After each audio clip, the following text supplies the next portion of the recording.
Hey everybody, what's up? Now, I don't really have much of a new intro for this one, so let's just get on to the newest guy. The last guy we saw in Tohoku, I think it was the old lady with the alcohol? No, it was this umbrella guy. Okay. Next one is this one, Amikiri. And just by the looks of it, I don't even know what to think of this one. Ami. Now, Ame is rain. Ami, I'm not sure. But it looks like it translates to net cutter. It looks like a beak and claws, like a flying lobster? I don't know. However, it looks like the information doesn't have too much information about this guy. But this is probably one of those little small minions. Oh. Well, apparently it translates to net cutter.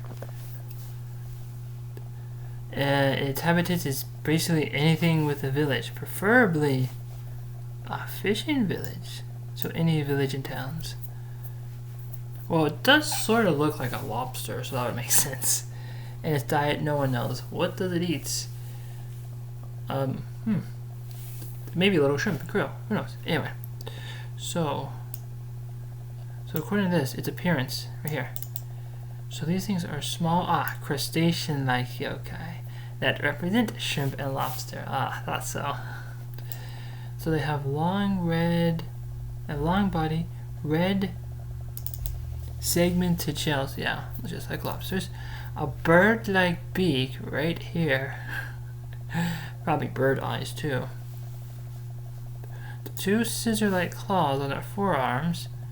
They fly through the air as a fish swims in water. Oh, cool. And are quite shy, rarely appearing before humans. Okay. So you don't really get to see them too much. The question is, would you want to see a flying fish? Would you want to see a flying lobster or a shrimp flying through the air? That'd be hilarious. So what do? Since they don't interact too much with humans, except for one particular activity, which is the reason they are known, net cutters. Really? So for some reason, Amikiri love to cut nets, whether it's fishing nets, screen door nets, windows, or something called a kaya, which is basically those Japanese hanging mosquito nets. Oh, those ones. My family has a couple of these types of things. They basically like nail and tape these little the edges together, and they actually in the middle it comes with a pack of two, and it's magnetic, so it kind of just like you separate it, and all of a sudden the gravity moves it back together, and then you hear click click click click click, as if it's a magnetic. These are the new ones. We're talking about these are kaya are these old ones. There's a lot of different types of netting, barriers, protection things like curtains. I also know there's this weird device some people use this type of netting in Japan where they place these things over meals that hasn't been eaten yet, as if they're waiting for someone to come in, but these things are used to apparently take out, prevent bugs from entering in. Those are pretty cool. But the question is, would you want to eat cold food? I don't really prefer cold rice, but if you're going to work a long time, you're going to have to come home and then someone protects your meal, it's still going to be cold. Anyway, so these guys cut these things.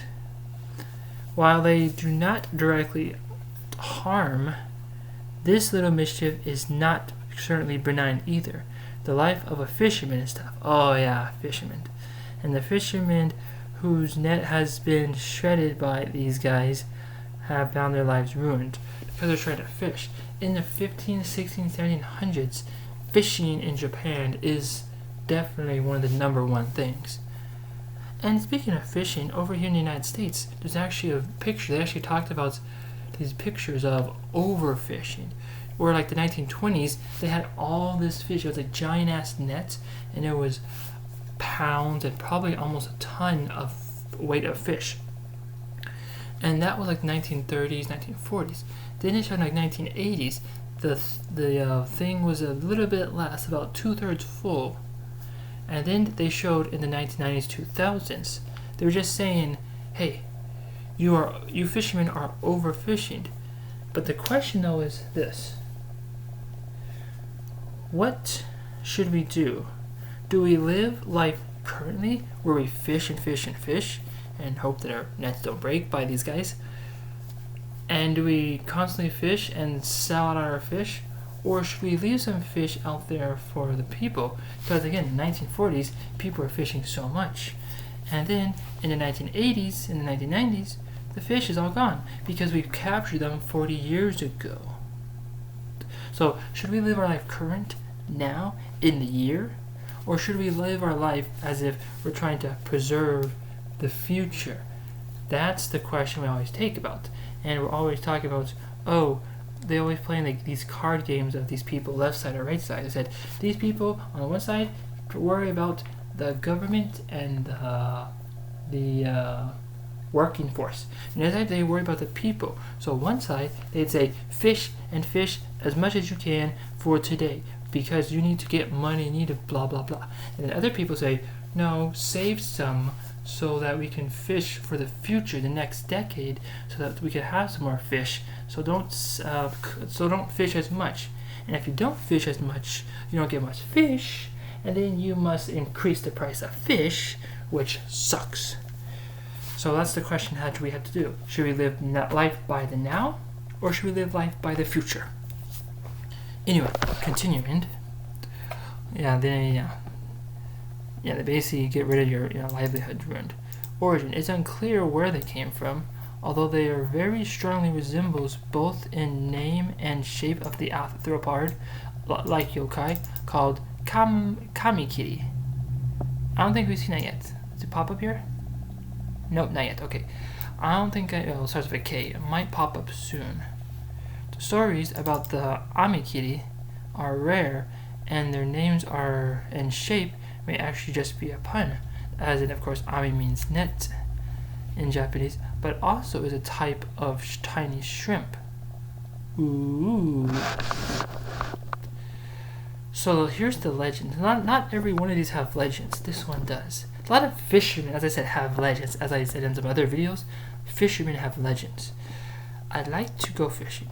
I like to hear other legend stories by fishermen. But fishermen and other people don't really watch these videos.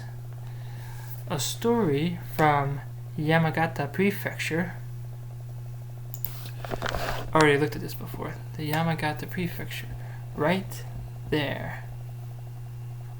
Right there on the edge.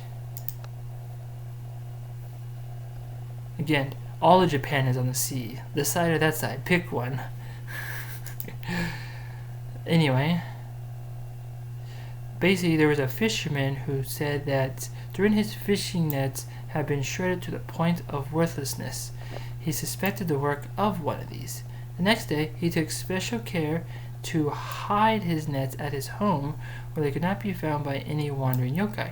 That night, one of these Amikiri snuck into the room while he slept and cut up the kaya covering his bed. The man woke up with his entire body covered in painful, itchy mosquito bites. Ugh. That doesn't happen to me too often. I was told that mosquito bites are attracted to the color blue, but I don't know. My mom goes outside a lot. She likes to work on puzzles. She always likes to sit outside, and there's a lot of mosquitoes, especially during the spring going on to summertime. One time, my sister and my mom looked like that they were just getting stabbed by doctors. They had all these pricks everywhere from head to toe. I said, good gravy. They say, oh, my blood. And I was just thinking, this is not to play any card game. I was just thinking, do lady blood as lady blood, or is it because you see female blood, they give birth, so females have a different type of DNA in their blood than men do. That's actually, I believe that's true. I'm not sure. And that's just my philosophy and belief. But also different types of blood. So maybe my sister and mom does have one type of blood. Maybe I have a different type. There's only 4 types: A, B, and O. My mom says she's A type blood, so she says, "Oh, I'm A type blood because she says so, because she is." I mean, I don't know, but certain people attracted. They say, "Oh, they're attracted to smell." I mean, do we really know why mosquitoes bite certain people more than other people? Is it your hair color? Is it your body color? Is it your scent of sweat? Is it your clothing? Who knows? Well, anyway, these things are pretty cool. But I don't think most of us are going to be attacked by an Amikiri, because again, they mainly attack people with lots of nets.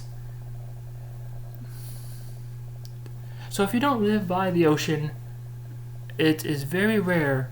That's why I say it's very rare. I don't think you'll ever find one. If you do, fishermen, if you do come across one, or you do find out that your net has been cut to extinction, maybe you should comment down below and tell me what you think about your nets being cut by an Amikiri. Well, everyone who likes fishing, go fishing, have fun. It's just that I wish to go fish. I just haven't been able to have the opportunity yet. Well, cheers everybody. Have fun with your fishing.